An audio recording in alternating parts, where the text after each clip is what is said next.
membawa kehidupan setiap kami Tuhan. Kami rindu Engkau melayakan setiap kami saat ini untuk menghampiri Engkau Tuhan. Sucikan hidup kami Bapa, agar kami layak datang di hadapan-Mu, menyembah Engkau Allah kami yang kudus.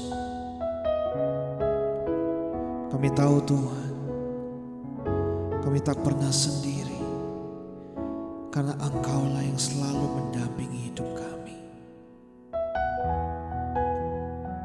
Terima kasih Yesus.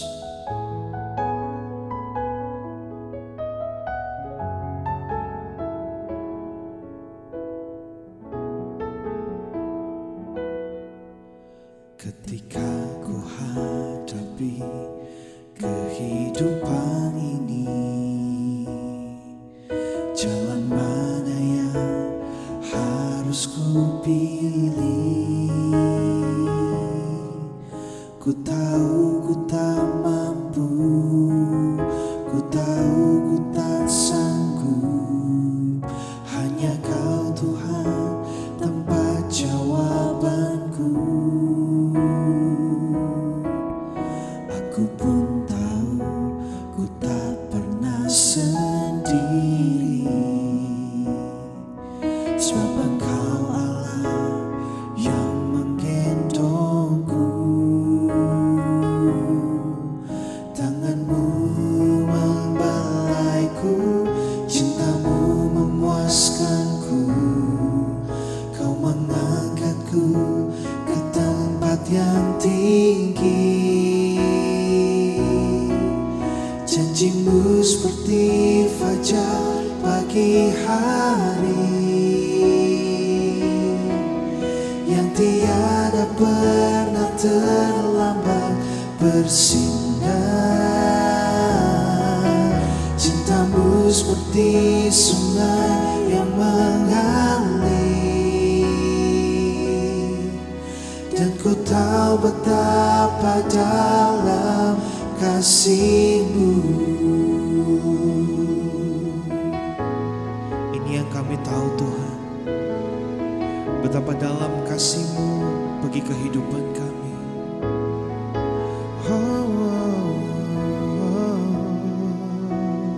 Katakan pujian ini. Ketika ku hadapi kehidupan ini, jalan mana yang harus ku pilih? Ku tahu ku tak mampu, ku tahu ku tak sanggup. Hanya Kau Tuhan tempat jawabanku. Aku pun tahu ku tak pernah sendiri,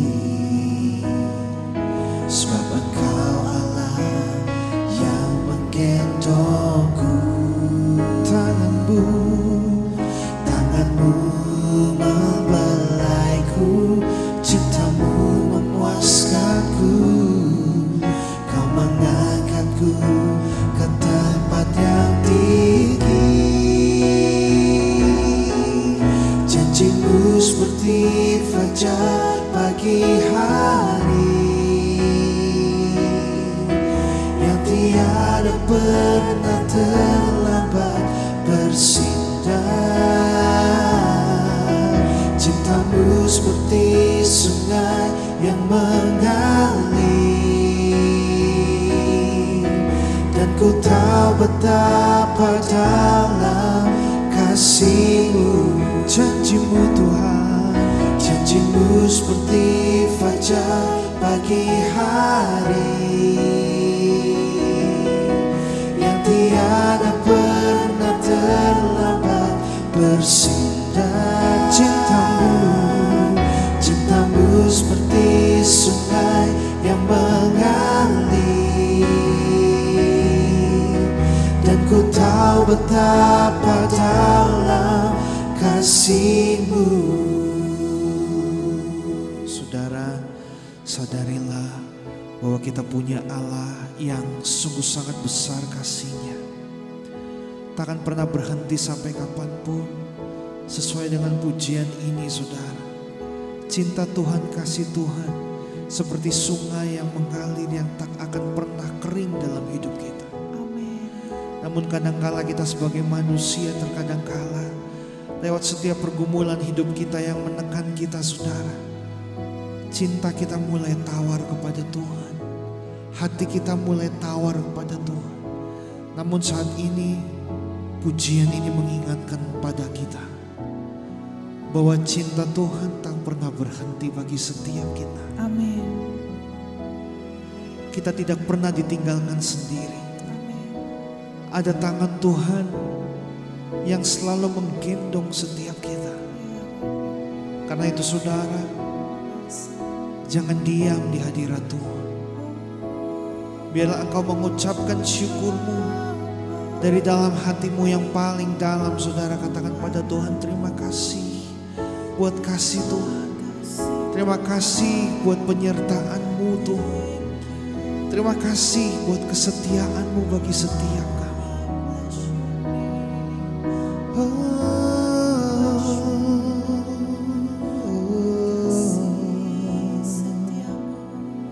Terima kasih.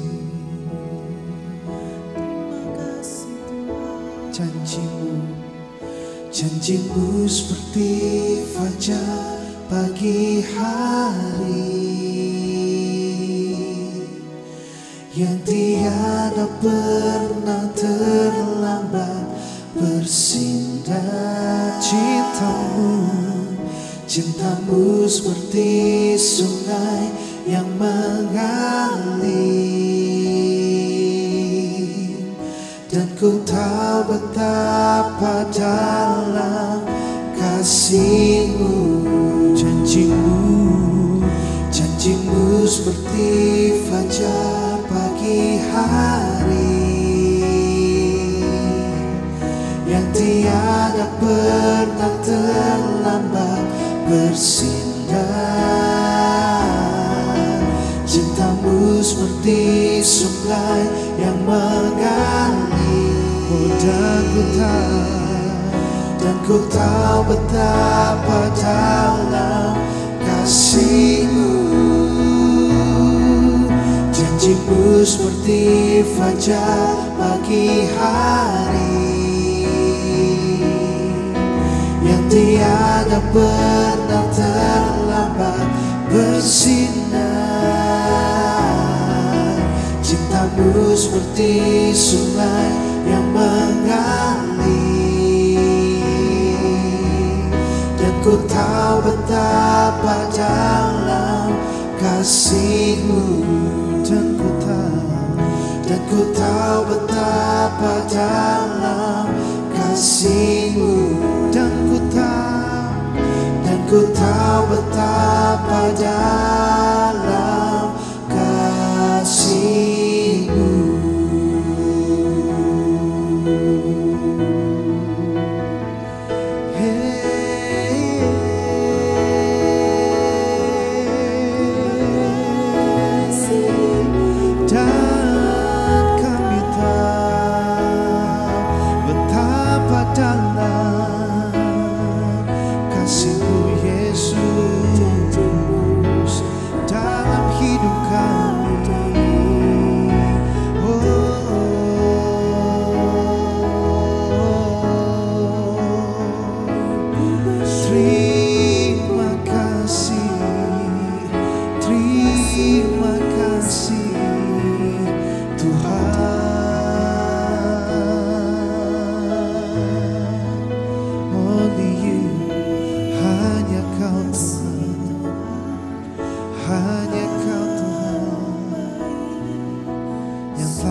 Yang telah mengubah, yang telah mendorong hidup kami.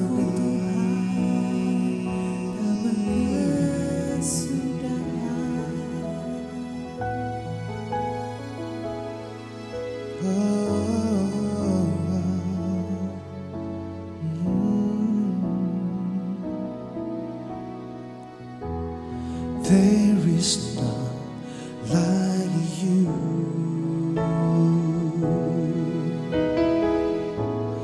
No one else can touch my heart like you do.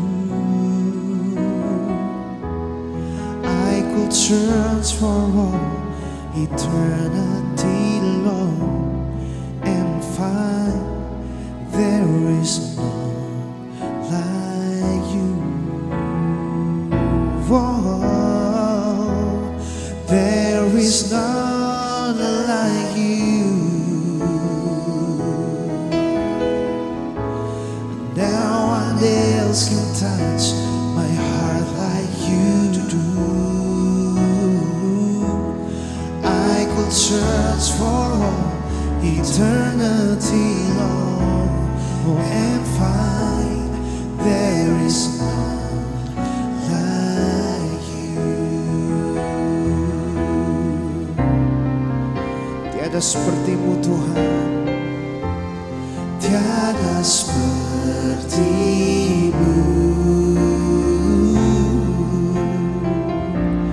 yang telah menjamah segenap hatiku. Tak seorang pun di dalam hidup ini seperti Kau Tuhan. Tiada sepertimu, tiada sepertimu, oh yang telah menjamah, yang telah menjamah segenap hatiku. Oh, tak seorang pun di dalam hidup ini seperti Kau Tuhan. Tiada sepertimu, tiada sepertimu, oh yang telah menjamah, yang telah menjamah segenap hatiku.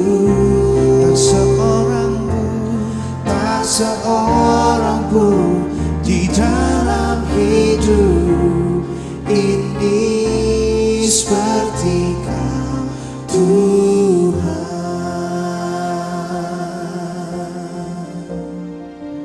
Tiada sepertimu Tuhan, tiada sepertimu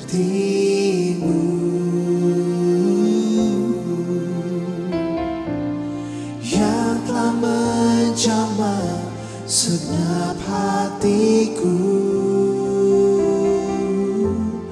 Tak seorang pun di dalam hidup ini seperti Kau Tuhan. Sekali lagi, tiada sepertimu Tuhan, tiada sepertimu, oh yang telah menjamah, yang telah menjamah segenap hatiku.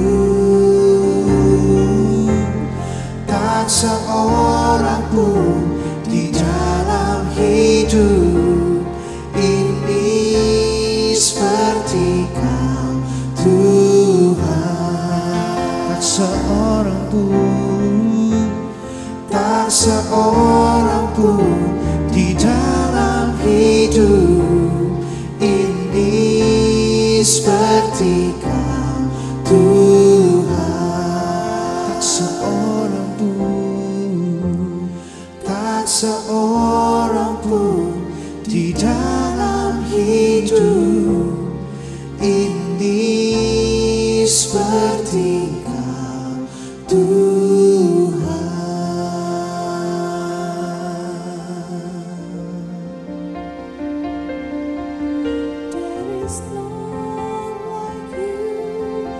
Tiada sepertimu Tuhan.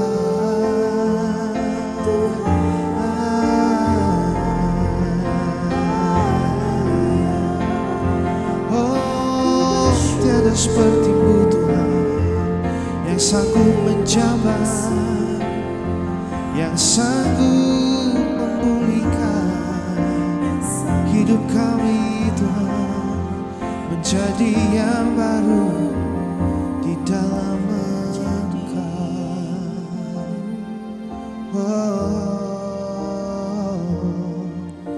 haleluya, oh, haleluya. Puji Tuhan saudara, kembali kita bertemu dalam hadirat Tuhan. Kita patut bersyukur kalau hari ini kembali kita bersama-sama bisa menyembah Tuhan.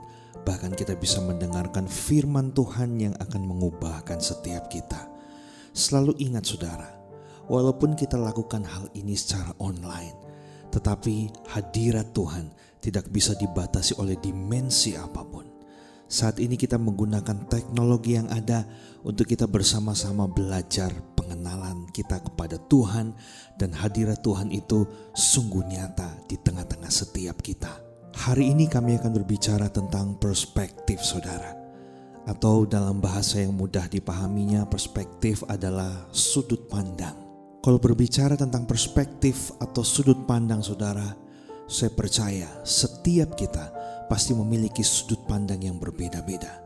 Sudut pandang saya belum tentu sama dengan sudut pandang saudara. Begitu pula sudut pandang saudara belum tentu sama dengan yang lainnya. Bahkan suami istri pun mungkin memiliki sudut pandang yang berbeda. Jika saya menyebutkan satu makanan saudara, misalnya es krim, ice cream saudara, pasti yang ada di benak pikiran kita berbeda-beda. Ada saudara mungkin yang berpikir pada waktu mendengar kata ice cream itu manis, sesuatu yang manis. Ada juga saudara yang mungkin berpikir, wah ini gula, bisa menyebabkan penyakit gula, diabetes.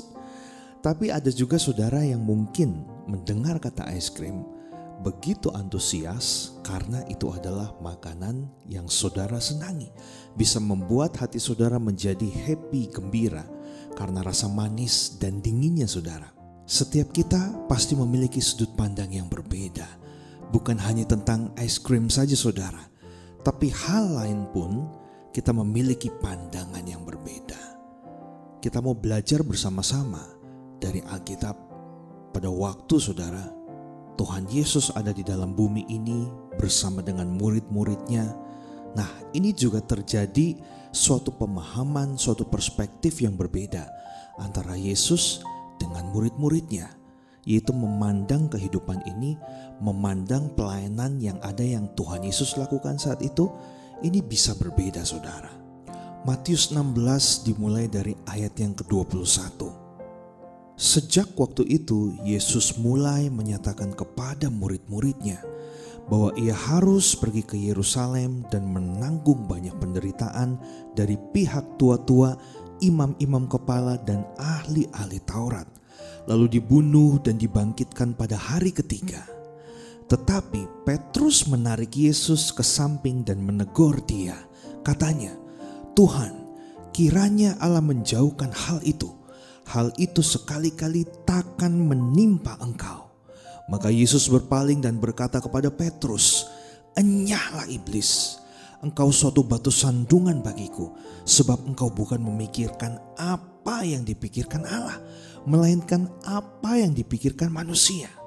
Lalu Yesus berkata kepada murid-muridnya, "Setiap orang yang mau mengikut aku, ia harus menyangkal dirinya, memikul salibnya, dan mengikut aku."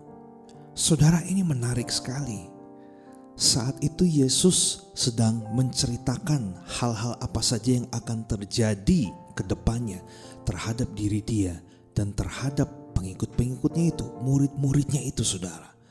Seharusnya sebagai murid-murid yang benar-benar sudah mengenal Yesus adalah Tuhan, Yesus adalah Guru yang agung, maka harusnya mereka mempercayai apa yang Yesus ceritakan. Tetapi saudara, di ayat yang ke-22 menarik sekali. Ternyata pada waktu Yesus menceritakan bahwa dirinya harus mengalami berbagai macam penderitaan hingga harus dibunuh, dan setelah itu dia akan dibangkitkan untuk menggenapi rencana Allah. Menarik sekali. Ternyata Petrus memiliki pandangan yang berbeda.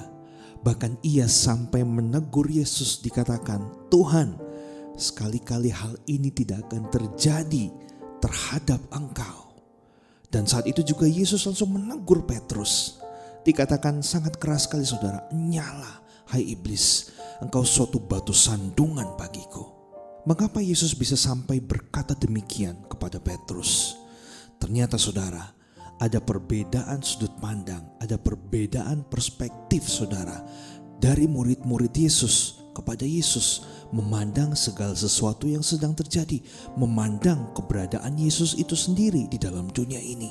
Kalau kita mempelajari firman Tuhan, kita sudah tahu bahwa Yesus harus hadir dalam dunia ini untuk menyelamatkan setiap kita, bahkan untuk menggenapi rancangan Bapa, mendamaikan hubungan kita dengan Bapa. Satu-satunya cara, ya Yesus memang harus disalib. Yesus harus menghadapi yang namanya maut. Tetapi saudara, maut tidak berkuasa atas kehidupan Yesus. Karena di hari ketiga, Yesus bangkit untuk menunjukkan kemenangannya terhadap maut saudara. Dan dari situlah keselamatan itu nyata bagi setiap kita. Jadi Yesus hadir dalam dunia ini memang harus mengalami yang namanya penderitaan, penyaliban, dicerca, dihina, habis-habisan. Yesus harus mengalami hal yang buruk. Tetapi saudara, cara pandang daripada murid-muridnya saat itu sungguh berbeda dengan Yesus. Karena ternyata murid-muridnya menaruh satu ekspektasi terhadap Yesus. Mereka berpikir bahwa hadirnya Yesus ke dalam dunia ini, dia adalah Mesias, maka dialah yang akan menjadi raja atas mereka, menjadi raja atas bangsa Yahudi untuk membebaskan mereka dari pemerintahan Romawi saudara. Berarti pikiran daripada murid-murid Yesus dan Petrus saat itu, mereka berpikir bahwa Yesus itu akan menjadi raja yang terlihat secara kasat mata, raja menurut pandangan dunia, menurut hikmat dunia, menurut keinginan mereka. Tetapi saudara, Yesus banyak sekali berkata bukan hanya hal-hal yang ada di dalam dunia ini saja, tapi fokusnya adalah kepada surga, kepada Bapa. Berarti dia berbicara bukan tentang kerajaan dunia, tetapi kerajaan yang kekal, yaitu kerajaan Allah, kerajaan surga. Dan di sini saudara, lewat hal ini Yesus hendak memberitahu kepada murid-muridnya bahwa dia memang akan menjadi seorang raja, tapi bukan raja secara fisik, raja yang akan membebaskan mereka dari pemerintahan Romawi, tapi akan menjadi raja atas kehidupan mereka. Sehingga pada waktu Yesus mati, mereka sungguh sangat bersedih hati, mereka syok. Bahkan ada beberapa juga dari mereka yang akhirnya kembali kepada kehidupannya yang lama, karena mereka tercengang. Kok Yesus hadir dalam hidup ini? Ternyata dia harus mati, karena mereka tidak mengerti. Ini adalah sudut pandang yang seringkali kita miliki saudara. Kita tidak mengerti bagaimana rencana Tuhan itu memang harus digenapi dalam kehidupan kita. Kita selalu melihat segala sesuatu dari sudut pandang kita. Bahkan kalau kita melihat orang lain juga saudara, kita dengan mudahnya menghakimi, melihat mereka dari sudut pandang kita. Karena kecenderungan dari manusia adalah selalu merasa diri paling benar dan orang lain selalu salah. Sehingga jika orang lain mengalami musibah dalam kehidupannya, hal pertama yang akan kita lontarkan dari mulut kita adalah, kebanyakan saudara, sudah berbuat dosa apa dia sampai akhirnya dia harus mengalami penderitaan. Ini adalah cara pandang yang salah. Sedangkan Yesus selama hidupnya saudara, dia selalu melihat segala sesuatu dengan cara pandangnya dia. Cara pandang Allah, yaitu cara pandangnya yang penuh dengan kasih. Bagaimana saudara caranya agar kita bisa memahami seluruh apa yang terjadi dalam hidup ini dengan cara pandang Allah? Hal yang pertama saudara yang harus setiap kita lakukan adalah mengubah cara pandang kita terhadap segala sesuatu yang terjadi dalam kehidupan kita. Kalau selama ini kita selalu memandang segala sesuatu dari sisi yang negatif saudara, tapi cobalah saat ini kita mau sama-sama belajar mengubah cara pandang kita sesuai dengan cara pandang Allah. Misalnya saudara, saat ini kita masih terus mengalami yang namanya pandemi COVID-19. Janganlah kita selalu berpikir bahwa hal ini adalah hal yang buruk, bahwa ini adalah kutukan, bahwa hal ini adalah datangnya dari iblis. Saudara, kita harus peka, kita harus tahu betul kalau COVID-19 ini ada di tengah-tengah setiap kita. Artinya Tuhan mengizinkan ini terjadi, maka semua ini saudara yang kita alami saat ini adalah bagian daripada rencana Allah. Sekarang kita harus ubah pola pikir kita. Pandemik ini, COVID-19 ini bukan lagi kita sebut pandemik, tapi harus diubah. Ini adalah akademik saudara, akademik COVID-19. Yang artinya adalah lewat COVID-19 ini kita banyak belajar. Bukan tentang diri kita saja, bukan tentang kenyamanan diri kita saja saudara, tetapi bagaimana supaya rancangan Allah itu bisa digenapi dalam kehidupan kita lewat pandemik ini. Dan saudara, dari sini kita bisa berubah, bisa mengubah apa yang buruk dari dalam hidup kita, karakter kita yang tidak berkenan di hadapan Tuhan. Lewat hal ini kita bisa pelan-pelan berubah sehingga kita makin berkenan di hadapan Tuhan. Pandanglah hal ini saudara sebagai sesuatu yang sangat baik. Lewat pandemik ini kita tidak bisa beribadah secara fisik. Masih ada banyak gereja yang harus ditutup saudara, sehingga harus live streaming menggunakan internet online. Tetapi saudara, kembali kita harus lihat dari cara pandang Allah, bahwa lewat kejadian ini Tuhan mau bahwa kita bisa menemukan Tuhan secara pribadi, bukan hanya pada waktu di dalam gedung gereja, tetapi di waktu-waktu kehidupan setiap kita. Waktu kita berdoa pada Tuhan, waktu kita menjalani kehidupan kita sehari-hari, Tuhan mau hal itulah sebagai ibadah yang sejati dalam kehidupan kita. Saudara, ketika Petrus menarik Yesus ke samping, tindakan Petrus ini adalah tindakan yang sungguh berani sekali saudara. Ketika Yesus sedang menyampaikan sesuatu tentang penderitaan yang akan dia hadapi, tiba-tiba Petrus menariknya. Dan Petrus justru bilang bahwa seakan-akan hal itu tidak akan terjadi kepada Yesus. Nah saudara, terkadang kita ini seakan-akan lebih tahu tentang masalah yang orang lain hadapi. Terkadang kita itu cenderung sok tahu saudara. Kita tidak memikirkan bagaimana latar belakang orang tersebut, bagaimana pergumulan orang tersebut, dan apakah memang itu adalah rencana Tuhan atas masalah-masalah yang dihadapi oleh orang tersebut saudara. Kita cenderung mengutarakan pendapat kita sesuka hati kita tanpa kita berpikir panjang terlebih dahulu. Padahal saudara, apa yang dikatakan Yesus sebelumnya bahwa dia harus melalui penderitaan, artinya Yesus ini lebih tahu seharusnya apa yang akan terjadi di masa depan, apa yang menjadi tugasnya, apa yang menjadi kehendak Bapa atas dirinya, bahwa dia harus merelakan kenyamanannya demi keselamatan seluruh umat manusia. Nah, hal ini, poin ini yang tidak Petrus ketahui. Dia lebih mementingkan kenyamanan, kekuasaan, kemuliaan tentang kerajaan yang dibangun oleh pikirannya sendiri. Terkadang saudara, kita cenderung sebagai manusia untuk memilih keadaan yang aman, nyaman untuk diri kita. Kita tidak mau untuk menderita. Kita tidak mau untuk mengalami masalah yang menurut kita sebuah kehinaan. Tetapi di ayat selanjutnya Yesus berkata, barang siapa tidak menyangkal dirinya dan memikul salibnya, dia tidak dapat mengikut aku. Nah, di sini saudara, terkadang kita tidak mau menderita. Kita tidak mau memikul salib kita masing-masing. Kita cenderung lari dari penderitaan. Kita cenderung untuk hidup nyaman. Kita cenderung untuk mau hidup kita dipuaskan kesenangannya. Itu yang harus kita sadari, saudara. Ubah sudut pandang kita saat ini juga dengan sudut pandangnya Allah. Bahwa penderitaan itu baik untuk kita semua. Lewat penderitaan itu, iman kita menjadi tahan uji. Kita menjadi umat yang bertekun di dalam iman dan pengharapan. Dan kita dapat memiliki kasih seperti Kristus, saudara.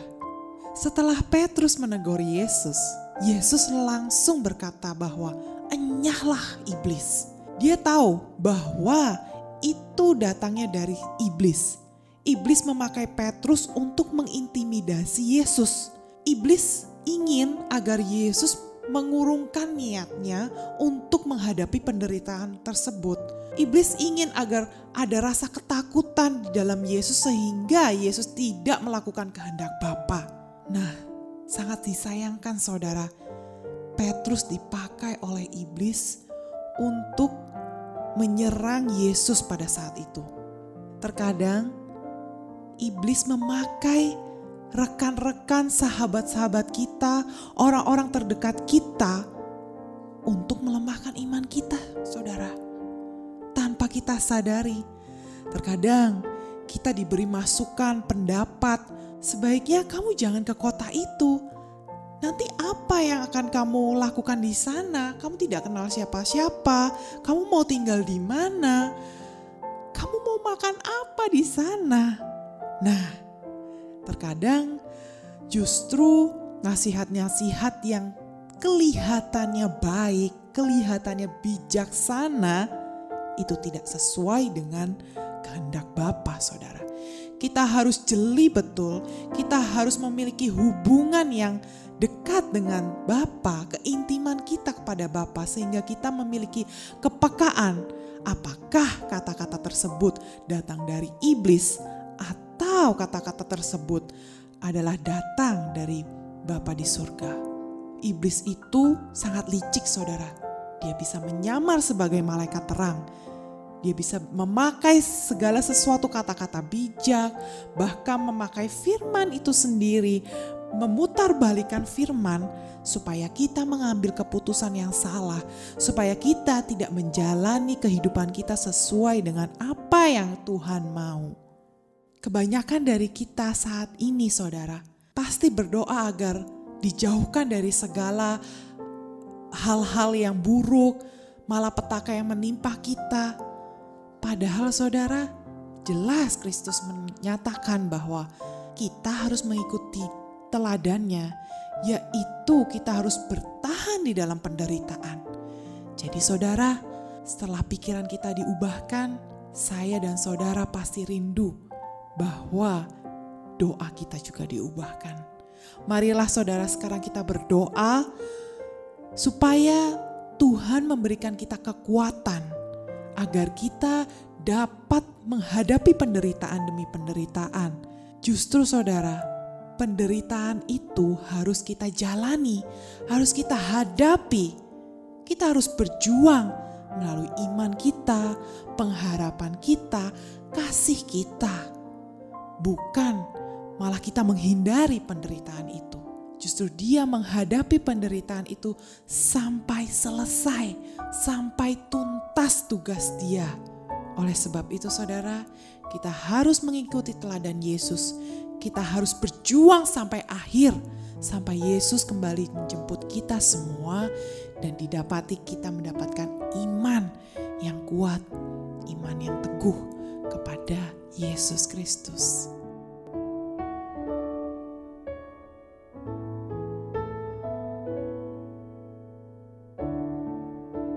Kekuatan di jiwaku,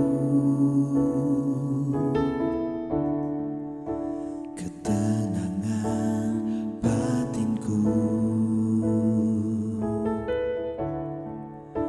ada dalam hadirat-Mu, ku menyembah-Mu.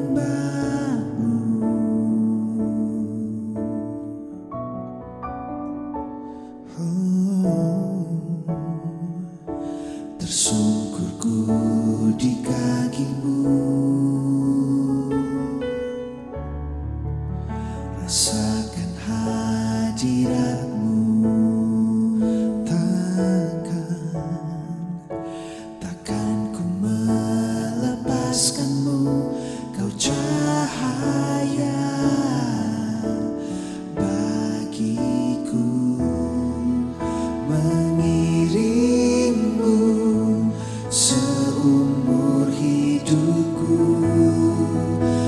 masuk dalam rencana-Mu Bapa. Pikiranku, kehendakku, ku serahkan padamu. Harapanku hanya di dalam-Mu. Ku kan teguh bersama-Mu Tuhan. Jadikanku bejana-Mu untuk memuliakan-Mu.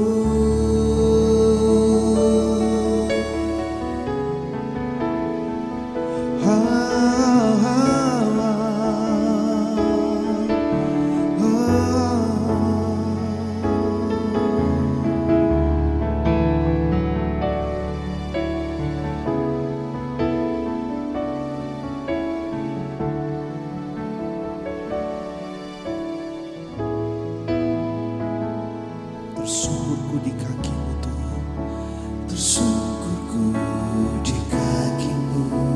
Oh, rasakan hadirat-Mu. Takkan ku melepaskan, takkan ku melepaskan-Mu.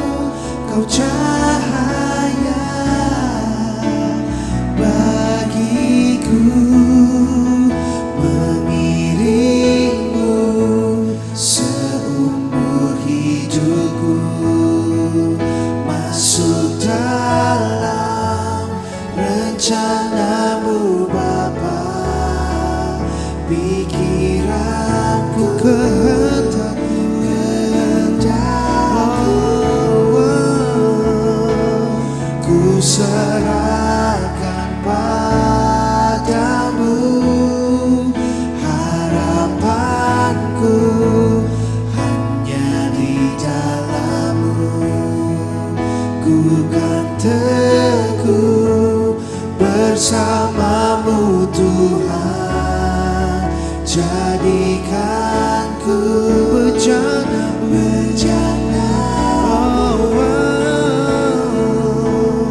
untuk memuliakan-Mu. Mengiring-Mu Tuhan, mengiring-Mu seumur hidupku. Masuk dalam rencana-Mu Bapa. Pikiranku, kehendakku, ku serahkan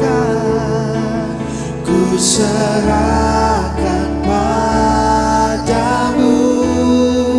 Harapanku hanya di dalam-Mu. Ku kan teguh bersama-Mu Tuhan. Jadikanku bejana-Mu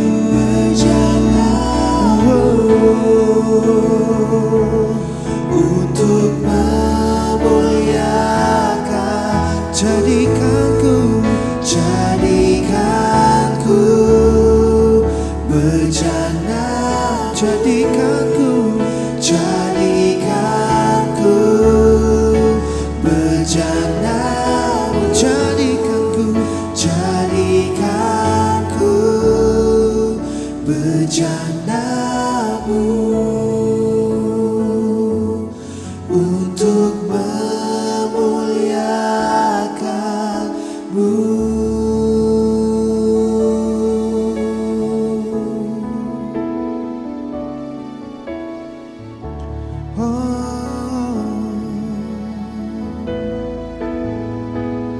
Jadikanku Tuhan bejana yang indah untuk memuliakan